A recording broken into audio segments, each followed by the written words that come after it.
Nega Alloh ba'zilarga hamma narsa beradi, ba'zilarga esa hech narsa? Yuragingizga yetib boradigan tarzda tushuntirishga harakat qilaman.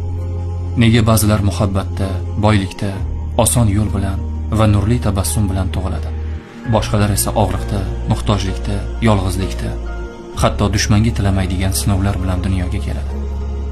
Ammo biz noto'g'ri o'ylayapmiz. Biz faqat ko'rinadigan narsalarga qaraymiz. Uylar, mashinalar, go'zallik va pulga. Lekin Alloh ne'matlarni tashqi ko'rinishga qarab emas, hikmat bilan taqsimlaydi. Kimgadir beradi, shukrni sinash uchun. Kimdandir oladi, sabrni sinash uchun.